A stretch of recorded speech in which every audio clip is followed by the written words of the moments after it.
मी सेजल पुरवार। या बुलेटिन मध्ये तुम्हा सर्वांचं स्वागत आणि सुरुवातीला सर्वात मोठी कॉमस्कोर नुसार आता isakal.com आहे देशातील नंबर 1 ची मराठी न्यूज वेबसाईट। बातमी सरपंच देशमुख यांच्या हत्येसंदर्भातले। हत्येपूर्वी सरपंच देशमुख मारेकऱ्यांकडे याचना करत होते। माझे हातपाय तोडा पण मला माझ्या लेकरांसाठी सोडा।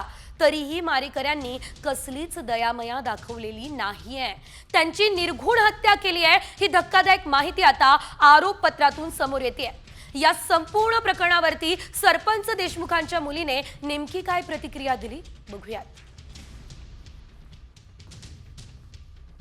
जे त्यांनी अमानुष केलेलं कृत्य त्याला म्हणजे तोंड नाही आज काही बोलायला। आणि जी वेळ आज आमच्या कुटुंबावर आली ती तर कोणावर येऊ नये।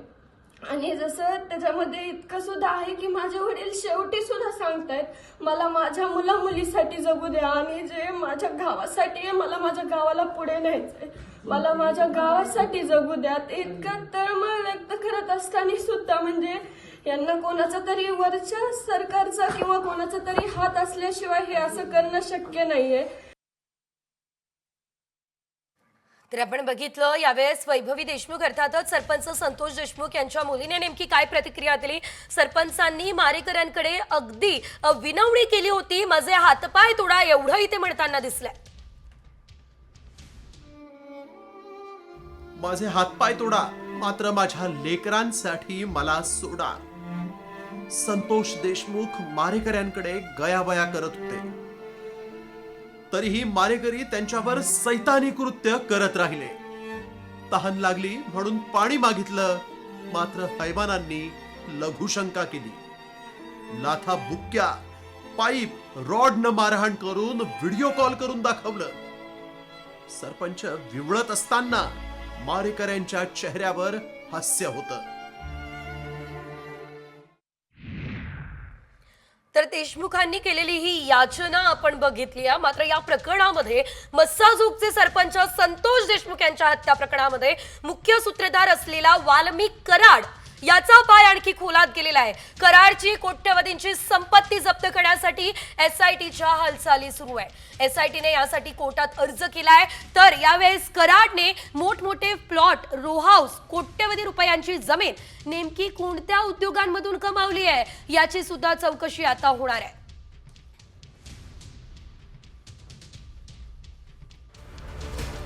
वाल्मिक कराडचे पुणे, लातूर, परळी, केजसह अन्य ठिकाणी आलिशान रो हाऊस। केजमध्ये 2500 चौरस फुटाचा प्लॉट आणि एक बंगला, त्याची किंमत 1,69,00,000 रुपये। बीडच्या दगडवाडीमध्ये शेत जमीन, त्याची किंमत 48,26,000 रुपये। मौजे तडोळीत 12 एकर शेत जमीन, 20,27,000 रुपये। परळी रोडवर अंबाजोगाई 380 चौरस मीटर बांधकाम। अंबाजोगाईमध्येच 419 चौरस मीटर बांधकाम, किंमत कोट्यावधी रुपये। वाल्मिक कराडचे बीडच्या दगडवाडीत स्टोन क्रेशर युनिट, दगडवाडी गावात 48 लाखांची शेत जमीन।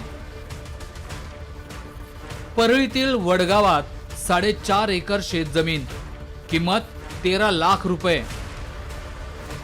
वडगावातच आणखी एक प्लॉट, 1.5 लाख रुपये। बीडच्या सिरसाळा गावात 581 चौरस मीटर खुला प्लॉट, त्याची किंमत 7.5 लाख रुपये। त्यामुळे वाल्मिक कराड याने एवढी कोट्यवधींची संपत्ती नेमकी कुठून मिळवलेली आहे हा देखील प्रश्न या ठिकाणी उपस्थित होतो। पुढची बातमी तितकीच महत्त्वाची आहे, लक्ष देऊन बघा, कारण महाराष्ट्रात टवाळखोरांना पोलिसांचा धाकच नाहीये का? कायदा आणि सुव्यवस्थेचे 3-13 वाजलेत का? असं आम्ही का म्हणतोय? कारण छत्रपती संभाजीनगरच्या गंगापूरमध्ये भर दिवसा टवाळखोरांनी मुलीची छेड काढली आहे। यावेळेस जाब विचारण्यासाठी गेलेल्या आई वडिलांना टवाळखोरांनी मारहाण केलेली आहे। त्यामुळे महाराष्ट्रात नेमकं चाललंय काय हा सवाल विचारला जातोय। या प्रकरणी मारहाण करणाऱ्या तिघांविरुद्ध गुन्हा सुद्धा दाखल करण्यात आलेला आहे। या संदर्भात महत्त्वाच्या प्रतिक्रियाही समोर आल्या, त्याही बघूया। झूम कर झूम कर।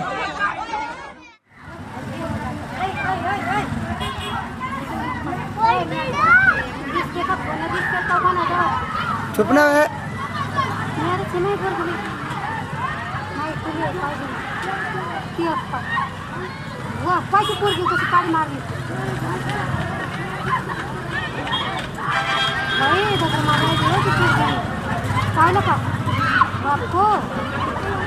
प्रगती मुलीला 9वीत इयत्ता शिकत होती, तर तिच्या येता जाता तिला छेडी करत होती मुलं.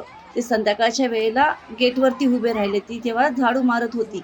तेव्हा त्यांनी तिला शिक्षक करून बोलवलं. मग ह्याची विचारपूस करण्यासाठी तिचे वडील गेले असतात, तरी मुलं पिऊन आल्याबद्दल त्यांना विचारपूस करत असताना त्या लोकांनी शिवीगाळ करून मारहाण केली, दगडांनी लाकडांनी. ज्यांनी मी सुद्धा गेली तर मलाही केली, मुली गेल्या तर त्यांनाही मारहाण केली. अशी शिवीगाळी खूप घाण गोष्टी बोलल्या.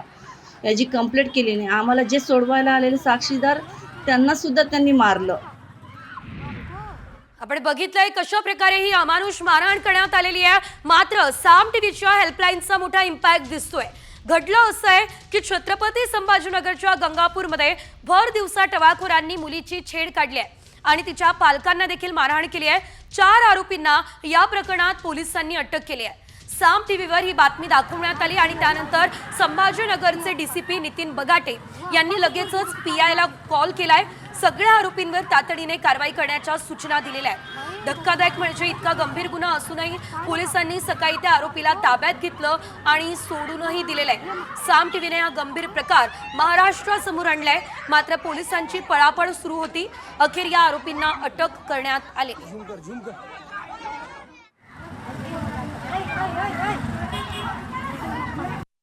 पीडित मुलीच्या आई वडिलांना या 4 आरोपींनी लाथाबुक्यांनी व काठीने मारहाण करून त्यांना जखमी केलेलं आहे. यामुळं काय होतं की यांची एक शहरात दहशत निर्माण झाली.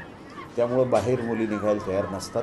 तर त्याच्यासाठी आम्ही तात्काळ सदर आरोपीला या गुन्ह्यामध्ये आम्ही अटक करते. 4च्या आरोपी आमच्या सध्या ताब्यात आहेत.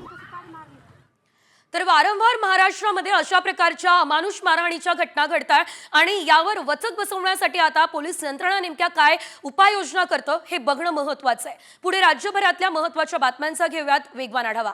सोलापुरातल्या वैराग शहरामध्ये कचऱ्याचं साम्राज्य पसरलंय. कचरा गोळा करण्यासाठी घंटागाड्या वेळेवर येत नसल्यानं नागरिकांना घरातील कचरा रस्त्यावर टाकण्याची वेळ येते. या संदर्भात नगरपंचायतीकडे वारंवार तक्रार केली जाते, तरी सुद्धा कोणतीच ठोस कारवाई करण्यात आलेली नाही.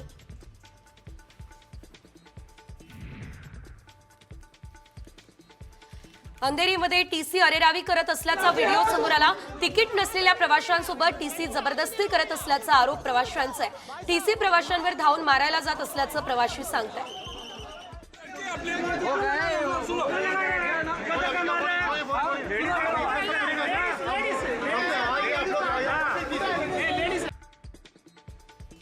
पुण्यात अनधिकृत बांधकामांवरती कारवाई करण्याची मोहीम गेल्या 3 दिवसांपासून पुणे महानगर प्रदेश विकास प्राधिकरणानं हाती घेतली.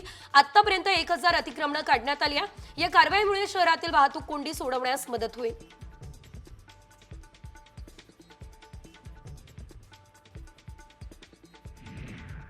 जळगावमधील यावलमध्ये मानकी शिवारात बिबट्याने 7 वर्षीय मुलावर हल्ला केला. त्यात त्याचा जागीच मृत्यू झाला असल्याचं बघायला मिळतंय. तर यावेळेस शेतात काम करणाऱ्या लोकांनी आरडाओरड केली आहे आणि बिबट्याने धूम ठोकली आहे. बिबट्याला लवकरात लवकर पकडण्याची मागणी वन विभागाकडे आता करण्यात आलेली आहे.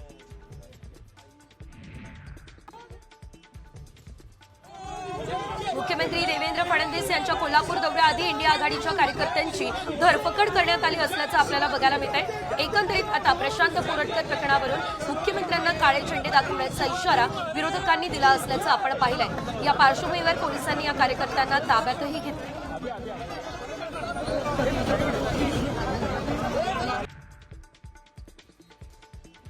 प्रशांत कोरटकरवरून विरोधकांना केवळ राजकारण करायचंय असं म्हणत मुख्यमंत्री फडणवीसांनी विरोधकांना टोला लगावला. कोरटकरवर पोलिसांनी गुन्हा नोंदवल्याचंही फडणवीसांनी सांगितलं.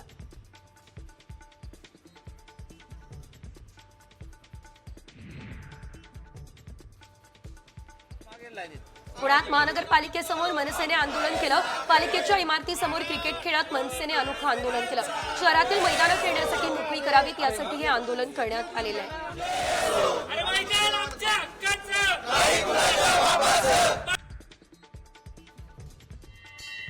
सांगलीमधल्या जत तालुक्यात विविध मागण्यांसाठी सामाजिक कार्यकर्त्यांकडून घंटानाद आंदोलन करण्यात आलेलं आहे। पाणी पुरवठा योजनांना मंजुरी द्यावी, शेतकऱ्यांसाठी माणेरगा कक्ष स्थापन करावं, अशा अनेक मागण्यांसाठी जत प्रांताधिकारी कार्यालयासमोर हे आंदोलन करण्यात आलेलं आहे।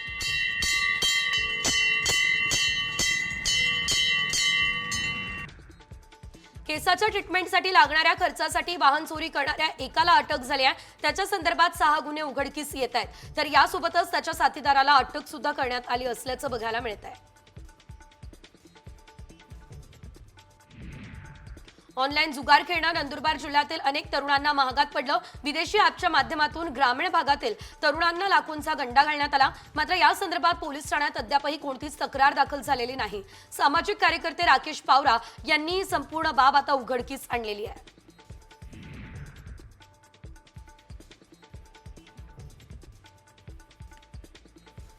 दौंडमधल्या यवतमधील चव्हाण कुटुंबावर हल्ला करणाऱ्या चड्डी बनियान गँगला आता पुणे ग्रामीण पोलिसांनी पकडलं आणि या 4ही आरोपींना गुन्ह्याची कबुली द्यावी लागली आहे। या हल्ल्यात चव्हाण कुटुंबातील सर्वजण गंभीर जखमी झाले, तर एका सदस्याचा मृत्यू झालाय। 4ही आरोपी उत्तर प्रदेशचे असून हल्ल्यात हेतूबाबत पोलीस तपास करत आहेत।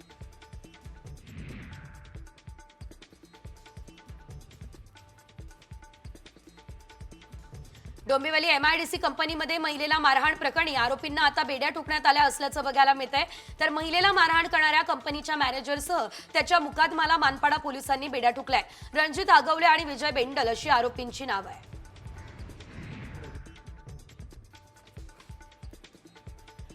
गडचिरोलीमधल्या भामरागड तालुक्यातील कुक्कामेटा जिल्हा परिषद शाळेच्या मुख्याध्यापकानं शिक्षकी पेशाला काळीमा फासली। 3री आणि 5वीच्या विद्यार्थिनींसोबत त्यानं लैंगिक चाळे केले असल्याचं बघायला मिळतंय। पीडित मुलींच्या आईच्या तक्रारीनंतर लाहेरी पोलिसांनी मुख्याध्यापकाला अटक केली आहे। रवींद्र गवारे असं या आरोपी मुख्याध्यापकाचं नाव असल्याचं कळतंय।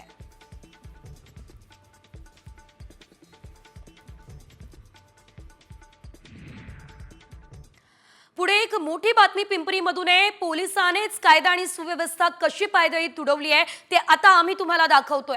त्याचं झालंय असं की पोलीस शिपाई प्रवीण पाटीलचा बर्थडे होता आणि त्यासाठी त्याची मित्रमंडळी सांगवी पोलीस स्टेशन समोर जमली। त्यात पोलीस स्टेशनमधील इतर सहकारी देखील सहभागी झाले। केक, आकर्षक फटाके, ड्रोन अशी सगळी सोय झाली। रस्त्याच्या मधोमध टेबल टाकून बर्थडे सेलिब्रेशन सुरू होता। दोघांनी फटाक्यांची फायर गन बाहेर काढली। दुसरीकडे स्काय शॉट आणि सुतळी बॉम्ब फुटत होते। ही आतिषबाजी बराच वेळ सुरू होती। जमाना रील्स आहे असं म्हटल्यावर याचं चित्रीकरण होणार नाही असं बरं कसं? मग हा सगळा कार्यक्रम ड्रोनद्वारे चित्रित झाला।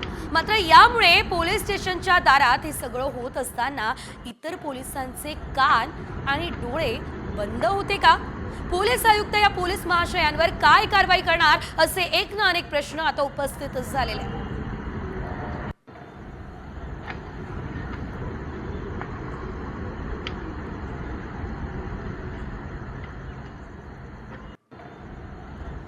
तर पोलीस स्टेशनच्या दारातच पोलिसांनी जो प्रताप केलाय त्यावरून हा बर्थडे होता का धिंगाणा हा प्रश्न उपस्थित झालेला आहे। याशिवाय राज्यभरातल्या बातम्यांचा घेऊयात वेगवान आढावा टॉप 50 मध्ये। मध्य रेल्वेने होळीच्या उत्सवाला कोकणात जाणाऱ्यांची वाढती संख्या बघता 34 होळी स्पेशल ट्रेन चालवण्याचा निर्णय घेतला। प्रवाशांच्या सोयीसाठी दादर, रत्नागिरी आणि दौंड, कलबुर्गी दरम्यान ट्रेन चालवण्याचा निर्णय घेण्यात आलाय। या ट्रेन जनरल तिकिटांच्या असल्यानं प्रवाशांचा मात्र फायदा होणार आहे।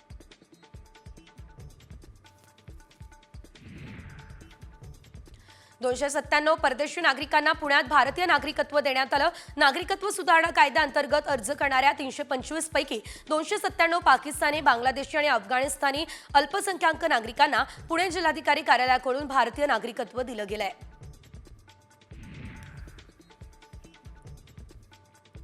कामोठीमधील रस्त्यावर सापडलेल्या 12वीच्या उत्तरपत्रिकांचं गूढ उकललंय। या 25 उत्तरपत्रिका तपासण्यासाठी घेऊन जाताना दुचाकीवरून पडल्याय। मात्र मनसेने हा प्रकार उघडकीस आणला आणि केंद्र अधिकाऱ्यांनी पोलीस ठाण्यातून ते पेपर ताब्यात घेतले। त्यामुळे विद्यार्थ्यांचं नुकसान होणार नाही याचं समाधान आहे।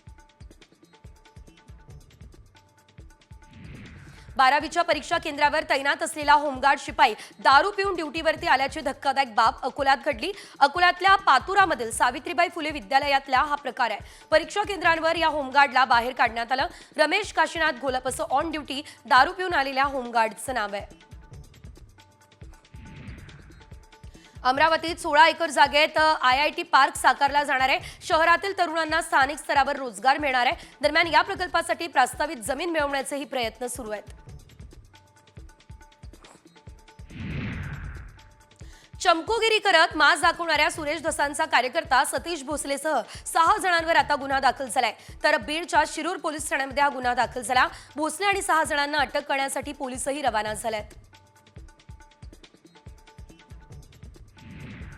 बीडमध्ये एका व्यक्तीला बॅटने मारहाण केल्याचा व्हिडिओ समोर आला. या प्रकरणी पोलिसांनी आरोपी सतीश भोसले विरोधात गुन्हा दाखल केला. आरोपीच्या अटकेसाठी पोलिसांचं पथक रवाना झालं.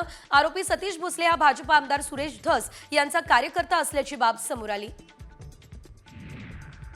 सतीश ढाकणे आणि कुटुंबानं आज शिरूर कासार पोलीस स्टेशनमध्ये जात जबाब नोंदवला. सतीश भोसलेने दिलीप ढाकणेंना मारहाण केली. त्या विरोधात आता ढाकणे कुटुंबानं जबाब नोंदवलाय.